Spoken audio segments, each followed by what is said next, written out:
Hello friends, welcome back to media talks. நான் உங்கள் மௌனிகா. நம்ம கெஸ் பண்ண மாதிரியே அப்கமிங் இந்த ஒரு செலிப்ரேஷன் மோட், ஃபங்க்ஷன் மோட் தான். ஸோ இதுக்கு தான் வந்து அந்த தார தப்பட்டை டான்ஸு, அந்த ஃபங்க்ஷன் மோடு எல்லாமே இந்த ஒரு ஃபங்க்ஷனுக்காக தான். ஸோ ஃபோட்டோவுமே வந்து ரிவியல் ஆகிருக்கு. ஸோ நம்ம நர்மதா பாப்பா வந்து பார்த்திங்கன்னா ஏஜ் அட்டன் பண்ணிட்டாங்க. ஸோ அந்த ஒரு ஃபங்க்ஷனுக்கு தான் வந்து பார்த்திங்கன்னா இவ்வளோ பெரிய மோட் வந்து போயிட்டுருக்கு. அப்போது இவங்க எல்லாருமே வந்து பார்த்திங்கன்னா ஒன்றா நின்று ஆடுறாங்களே, இது சீரியலில் ஒன்றா நின்று ஆடுவாங்களா இல்லை ஆஃப் ஸ்க்ரீனுக்கு ஒன்றா நின்று ஆடுறாங்களா நமக்கு தெரியல.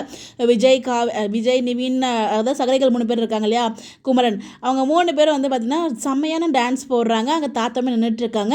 இது எல்லாமே ஆன் ஸ்க்ரீனா ஆஃப் ஸ்க்ரீனா அப்படின்னு ஒரு குழப்பமே எனக்குள்ளே இருந்துகிட்டு இருக்கு. பார்ப்போம் எபிசோட் பார்க்கும்போது எப்படி கொண்டு போகிறாங்கன்னு சொல்லி. நான் அவ்வளோ ஒரு ஹாப்பியான மூடில் டான்ஸ் ஆடிட்டு இருக்காங்க. இப்போ யாரும் பேச மாட்டாங்களே, எப்படியெல்லாம் ஒன்று சேர்ந்து டான்ஸ் ஆடுறாங்க அப்படிங்கிறது நமக்கு தெரியல. அதனால் அந்த டான்ஸ் பார்க்குறதுக்கு ரொம்பவே நல்லா இருக்கு. எல்லாம் பார்த்தீங்கன்னு சொல்லி சொல்லுங்கள். ஸோ இதுதான் வந்து பார்த்தீங்கன்னா நர்மதா பாப்பாவோட லுக்கு. ஸோ அந்த தண்ணிலாம் ஊற்றிட்டு புது ட்ரெஸ்லாம் போடுவாங்க இல்லையா, ஸோ எனக்கு தெரிஞ்சு அதுவாக தான் இருக்கும்னு நினைக்கிறேன். ஸோ அந்த ஒரு ஃபங்க்ஷனுக்கு தான் வந்து தாய்மாமன் சீர் கொண்டு வந்துட்டுருக்காரு நம்ம விஜய். ஸோ விஜய் தாய்மாமன் சீர் கொண்டு வந்தால் கண்டிப்பாக வந்து காவேரி அக்கா வீட்டுக்கார் அதிலே வந்து முறை வந்துடுச்சு. அப்புறம் இதுக்கப்புறம் என்னங்க உங்களுக்கு பிரச்சனை, 2 பேரையும் சேர்த்து வச்சுருங்க, முடிஞ்சிட்டு மேட்ரு அப்படிங்கிற மாதிரி தான் இருந்துச்சு. ஸோ ரொம்ப நல்லா இருந்துச்சு. அந்த டான்ஸோட வீடியோ எல்லாம் பார்த்தீங்க அப்படின்னு இருக்கிறதுக்குலாம் மறக்காமல் கமெண்ட்டில் ஷேர் பண்ணுங்கள். இந்த மாதிரி எப்படி தெரிஞ்சுக்க நம்மளோட சேனலை ஃபாலோ பண்ணிக்கோங்க. Bye bye.